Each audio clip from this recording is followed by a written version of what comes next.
आज आम सप्तम श्रेणीर इतिहास और राजनीति विज्ञानर प्रथम पाठर प्रश्नोत्तर करवा। तेबे प्रथम पाठटी हूँ आमर नूतन शक्तिर अभ्युत्थान। एक नंबर प्रथम प्रश्न आमको देला अधिकांश मध्ययुगीय लेखक कवि बा ऐतिहासिक मानकर मूल लेखा कहीं हस्तगत हो पारि नाही। तेबे यार उत्तर आम लिखा मध्ययुगे अनेक लेखक कवि मानकर मूल लेखा हस्तगत हो पार नथिला। यार कारण गुड़िक कौन कौन जे मध्ययुगे छपाखाना नथिबारु मूल लेखा गुड़िक मुद्रित हो पार नथिला। जेहेतु से टाइम छपाखाना नथिला सेतिपई एगुड़िक छपा जाई पार नथिला। पुणी जनक लेखा को देखि देखि आउ जणे लिखला बेले बहुत गुड़े अक्षर परिवर्तन होतला। आउट बिट आम लिखा जे अनेक समय जनक लेखा को आउ जण अनुसरण कर लिखला बेले से निज मन दुई तीन धाड़ी लिखि दउतला। या द्वारा नूतन लेखा सृष्टि होता। एवं आमर शेष बिट हूँ अनेक समय नथिपत्र गुड़िक उई खाईदेवार भय था। से जो मूल लेखा गुड़िक था से गुड़िक आमको हस्तगत हो पार नाला। ख नंबर क्वेश्चन आमको देछि महमूद को दरबार संपर्क में तुम्हें कौन जानिछ लेख। तेज यार आंसर आम लिखा महमूद अफगानिस्तान गजनी राज्यर सुल्तान थे। से 997 ख्रीष्टाब्द सिंहासन आरोहण करते।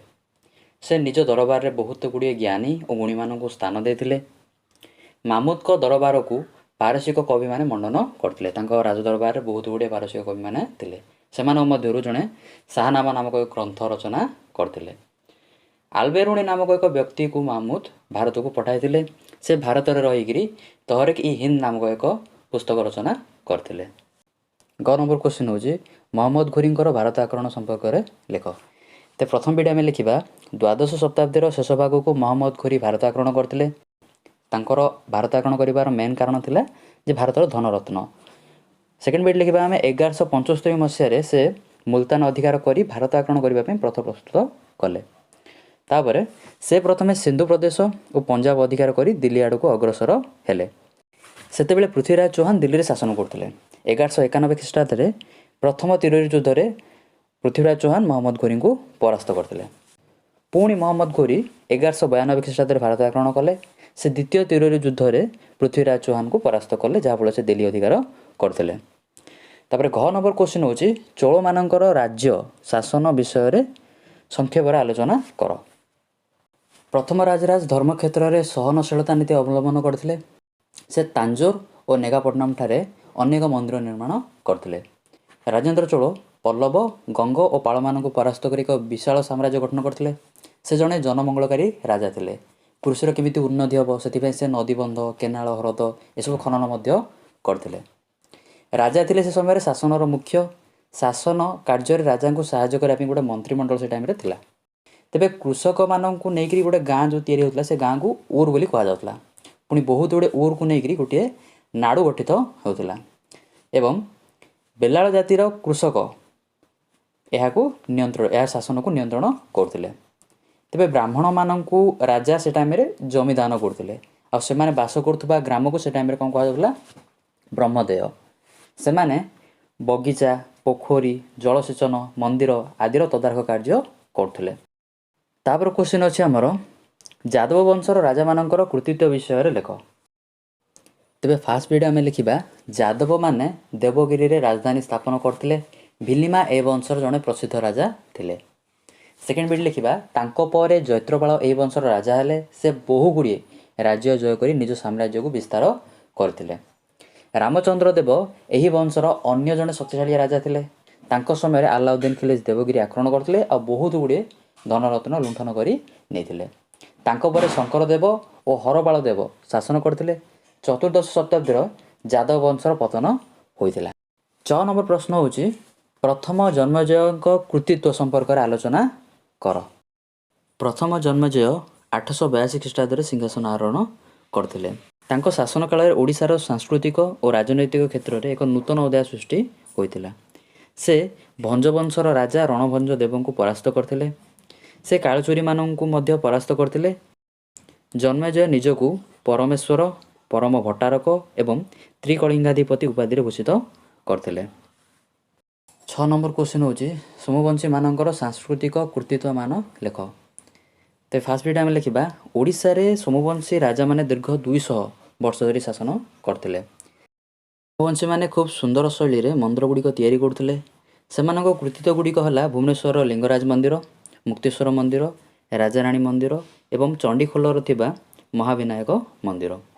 ତେବେ ଯେଉଁ ଲିଙ୍ଗରାଜ ମନ୍ଦିରଟା ଦ୍ୱିତୀୟ ଯଯାତି ନିର୍ମାଣ କରିଥିଲେ। ଏହି ମନ୍ଦିରର ଉଚ୍ଚତା 55 ମିଟର। ଦେଉଳ, ଜଗମୋହନ, ନାଟ ମନ୍ଦିର ଓ ଭୋଗ ମଣ୍ଡପକୁ ନେଇକରି ଏ ମନ୍ଦିରଟି ତିଆରି ହେଉଛି। ଚୋଡ଼ଗଙ୍ଗ ଦେବଙ୍କ ରାଜ୍ୟଜୟ ସମ୍ବନ୍ଧରେ ଲେଖ। ତେବେ ଚୋଡ଼ଗଙ୍ଗ ଦେବ 1077 ଖ୍ରୀଷ୍ଟାବ୍ଦରେ ସିଂହାସନ ଆରୋହଣ କରିଥିଲେ। ସେ କର୍ଣ୍ଣଦେବଙ୍କୁ ପରାସ୍ତ କରି ଉତ୍କଳ ଅଧିକାର କରିଥିଲେ। ବଙ୍ଗର ଆରାମ୍ୟ ଓ ରାଢ଼ ଅଞ୍ଚଳକୁ ସେ ନିଜ ଅଧୀନକୁ ଆଣିଥିଲେ। ଦକ୍ଷିଣ ଭାରତର ବେଙ୍ଗୀ ରାଜ୍ୟକୁ ନିଜ ସାମ୍ରାଜ୍ୟରେ ମିଶାଇ ଦେଇଥିଲେ ସେ। ତାଙ୍କ ସାମ୍ରାଜ୍ୟ ଉତ୍ତରରେ ଗଙ୍ଗାଠାରୁ ଦକ୍ଷିଣରେ ଗୋଦାବରୀ ନଦୀ ପର୍ଯ୍ୟନ୍ତ ବିସ୍ତୃତ ଥିଲା। 6 ନମ୍ବର ପ୍ରଶ୍ନ ଅଛି, ପ୍ରଥମ ନରସିଂହ ଦେବଙ୍କ ରାଜ୍ୟ ଶାସନ ସମ୍ପର୍କରେ ସମ୍ୟକ୍ ଧାରଣା ଦିଅ। ତେବେ ପ୍ରଥମ ନରସିଂହ ଦେବ ଗଙ୍ଗବଂଶର ଜଣେ ସୁଶାସକ ଥିଲେ। ତାଙ୍କ ସମୟରେ ସାହିତ୍ୟ, କଳା, ସ୍ଥାପତ୍ୟର ବହୁ ବିକାଶ ହୋଇଥିଲା। ସେ ନିଜେ ସଂସ୍କୃତରେ ପଣ୍ଡିତ ଥିଲେ। ତାଙ୍କ ରାଜସଭାରେ କବି ବିଦ୍ୟାଧର ଥିଲେ, ଯିଏକି ଏକାବଳୀ ନାମକ ଏକ ଅଳଙ୍କାର ଶାସ୍ତ୍ର ରଚନା କରିଥିଲେ। ପ୍ରଥମ ନରସିଂହ ଦେବ କୋଣାର୍କର ସୂର୍ଯ୍ୟ ମନ୍ଦିର ନିର୍ମାଣ କରିଥିଲେ। ସେ ବାଲେଶ୍ୱର ଜିଲ୍ଲାର ରେମୁଣାରେ କ୍ଷୀରଚୋରା ଗୋପୀନାଥ ମନ୍ଦିର ଏବଂ ଭୁବନେଶ୍ୱରରେ ସଦାଶିବ ମଠ ମଧ୍ୟ ନିର୍ମାଣ କରିଥିଲେ। ପୁରୀର ଜଗନ୍ନାଥ ମନ୍ଦିରର ନିର୍ମାଣ ଶୈଳୀ ସମ୍ପର୍କରେ ଲେଖ। ତେବେ ପୁରୀର ଜଗନ୍ନାଥ ମନ୍ଦିର ଚୋଡ଼ଗଙ୍ଗ ଦେବ ନିର୍ମାଣ କରିଥିଲେ। ଜଗନ୍ନାଥ ମନ୍ଦିରର ନିର୍ମାଣ ଶୈଳୀ ଅତି ଉଚ୍ଚ କୋଟିର ଥିଲା। ଏହାର ଉଚ୍ଚତା ଥିଲା 66 ମିଟର। ମନ୍ଦିର ଚାରିପଟେ ମେଘନାଦ ପାଚେରୀ ରହିଛି। ମନ୍ଦିରକୁ ପ୍ରବେଶ କରିବା ପାଇଁ ଚାରି ଦିଗରେ 4ଟି ପ୍ରବେଶ ଦ୍ୱାର ରହିଛି। ଏହାର ପୂର୍ବ ଦିଗରେ 12 ମିଟର ଉଚ୍ଚତାର ଅରୁଣ ସ୍ତମ୍ଭ ରହିଛି। ଟପ୍ ଇଟ୍ କ୍ୱେଶ୍ଚିନ୍ ହେଉଛି, ରାମାନୁଜଙ୍କ ମତ କ'ଣ ଥିଲା? ତେବେ ରାମାନୁଜ ଜଣେ ଧର୍ମ ସଂସ୍କାରକ ଥିଲେ। ସେ ଦକ୍ଷିଣ ଭାରତରେ ଜନ୍ମଗ୍ରହଣ କରିଥିଲେ। ସେ ଭକ୍ତିବାଦ ପ୍ରଚାର କରିଥିଲେ। ତାଙ୍କ ମତରେ ବ୍ୟକ୍ତି ନିଜକୁ ଈଶ୍ୱରଙ୍କ ନିକଟରେ ସମ୍ପୂର୍ଣ୍ଣ ସମର୍ପଣ କରିଦେବା ଉଚିତ। ତାଙ୍କ ମତରେ ପ୍ରେମ ଓ ଭକ୍ତି ଦ୍ୱାରା ଈଶ୍ୱର ମିଳିପାରିବେ। ରାମାନୁଜଙ୍କ ମତରେ ମଣିଷ ଗୋଟିଏ ଜାତି ଓ ସେଥିରେ ଉଚ୍ଚ ନିଚ କିଛି ଫରକ ନାହିଁ। ଟପ୍ ଇଟ୍ କ୍ୱେଶ୍ଚିନ୍ ହେଉଛି, ଦକ୍ଷିଣ ଭାରତରେ ସୃଷ୍ଟି ହୋଇଥିବା ଭାଷା ଓ ସାହିତ୍ୟ ବିଷୟରେ ଆଲୋଚନା କର। ଦକ୍ଷିଣ ଭାରତରେ ଅଷ୍ଟମରୁ ଦ୍ୱାଦଶ ଶତାବ୍ଦୀ ମଧ୍ୟରେ ଅନେକ ଭାଷା ଓ ସାହିତ୍ୟ ସୃଷ୍ଟି ହୋଇଥିଲା। ଦକ୍ଷିଣ ଭାରତରେ ସଂସ୍କୃତ ଓ ଆଞ୍ଚଳିକ ଭାଷା ପ୍ରଚଳିତ ଥିଲା। ଚୋଳ ରାଜ୍ୟର ଆଞ୍ଚଳିକ ଭାଷା ଥିଲା ତାମିଲ। କମ୍ବାନ ତାମିଲ ଭାଷାରେ ରାମାୟଣ ରଚନା କରିଥିଲେ। ଆନ୍ଧ୍ରରେ ତେଲୁଗୁ ଭାଷା ପ୍ରଚଳିତ ଥିଲା। ଆଉ ନାନାୟ ତେଲୁଗୁ ଭାଷାରେ ମହାଭାରତ ରଚନା କରିଥିଲେ। 1 ନମ୍ବରର ଲାଷ୍ଟ ବିଟ୍ ହେଉଛି ଆମର ମଧ୍ୟଯୁଗୀୟ ଓଡ଼ିଶାର ମନ୍ଦିର ସ୍ଥାପତ୍ୟ ବିଷୟରେ ଉଲ୍ଲେଖ କର। ତେବେ ମଧ୍ୟଯୁଗରେ ବିଭିନ୍ନ ମନ୍ଦିର ନିର୍ମାଣ କରାଯାଇଥିଲା। ଚୋଡ଼ଗଙ୍ଗ ଦେବ ଯାଜପୁରଠାରେ ଗଙ୍ଗେଶ୍ୱର ଶିବ ମନ୍ଦିର ନିର୍ମାଣ କରିଥିଲେ। ସେ ପୁରୀରେ ଜଗନ୍ନାଥ ମନ୍ଦିର ମଧ୍ୟ ନିର୍ମାଣ କରିଥିଲେ।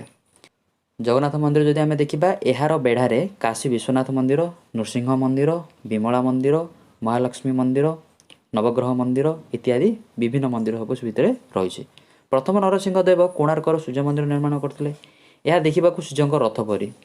ଏହି ମନ୍ଦିର ପରିସରରେ ମଧ୍ୟ ଛାୟାଦେବୀଙ୍କ ମନ୍ଦିର, ଗଜସିଂହ ଓ ଅଶ୍ୱମୂର୍ତ୍ତି ଗୁଡ଼ିକ ରହିଛି।